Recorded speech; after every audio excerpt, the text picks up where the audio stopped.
We've all seen stats that say there's a major financial impact to businesses and the economy due to labor problems. Stats like businesses lose over $16 billion due to absenteeism, or companies pay $26 billion a year for workplace injuries. Those stats, while impressive, are also hard to wrap your head around. When you see those numbers, you might ask questions like, what does this mean for my business? Or where does that money actually come from? These costs are due to labor problems and can be difficult for businesses to relate to because you often don't have a line item on your balance sheet for absenteeism, disengaged employees, or turnover. One way we've found it helpful to explain this cost is to compare your labor losing its value and profitability with your home losing air value, like heat through a lack of insulation. So let's quickly go over air value loss to make sure we're all on the same page. We will often lose the valuable air we either heat or cool from windows, doors, ceilings, and such. This is well known. How we fix this is through proper insulation. When we want to maintain the temperature, we use foam and caulking to seal up the leaks so our home is more comfortable and efficient. This is a good illustration for labor problems, or what we refer to as labor value loss. We define labor value loss as a financial cost to businesses when workers' moods, habits, and actions work against the growth and productivity of that business.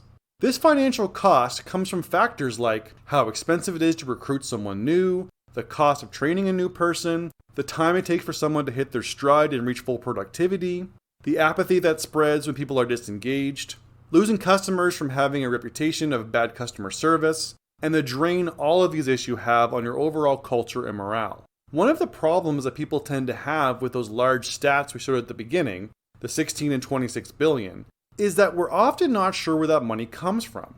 Pretty much all of labor value loss comes from 4 areas. The limit to current earnings, from the direct costs when you spend money on things right out of your pocket, and the time you and your staff use to put out fires or pick up the slack. And the loss of future earnings from the loss of productivity when less work gets done, so there's less things to sell, or you need to bring on more people to meet your targets, and the effect on your reputation. This makes it harder to get new customers and to keep your existing customers. Plus, it's hard to get and keep good staff. Now that we understand where the money comes from, let's take a closer look at the factors that cost us the money. This money is in addition to what you already spend on normal wages. First is disengagement. When your staff lose their motivation and enthusiasm and become apathetic, complacent, and uninterested in doing a good job, this can cost you 34% of their annual salary. So to put this into context, if you have a disengaged employee making $20,000 a year, not quite full-time minimum wage, their disengagement costs you an additional $6,800. When you rush to promote someone or rush a new hire, we significantly increase our chances of that person being a bad fit. This can cost you 30% of their annual salary. So to put this into context, if you have a bad hire making $20,000 a year, this person can cost you an additional $6,000. When we lose an employee for whatever reason, the cost of productivity lost and the replacement will be 20% of their salary. So to put this into context, if you lose someone making $20,000 a year, their turnover can cost you an additional $4,000. When we have people who don't show up for work reliably, this can cost you 6.5% of their annual salary. So again, with this in context, when someone has a lot of unplanned absences and they make $20,000 a year, this person can cost you an additional $1,300. A larger problem than people not showing up for work is when they do show up, but they're not physically, mentally, or emotionally ready and able to work. They are just there going through the motions. This is called presenteeism. And the difference between this and disengagement is that with presenteeism, it's not that they're unmotivated or don't care about their job, it's that they're sick or burnt out, but coming in anyway, even though they will not be very productive. The cost of presenteeism is 22.5% of their annual salary. So to put this into context, when someone has a problem with presenteeism who is making $20,000 a year, this person can cost you an additional $4,500.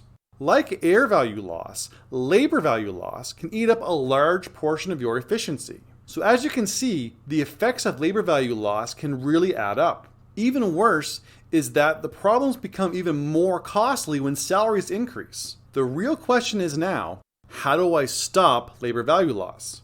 Stopping labor value loss in your business is not significantly different than stopping air value loss from your home. What you need is good insulation. Productivity insulation comes from good human resource management and effective employee engagement, but we will go into more detail on that in a later video. For now, think of your business like your home. If you want to be more comfortable and efficient, then you need to invest in insulation. The upfront cost will be noticeable, but it will more than pay for itself over time.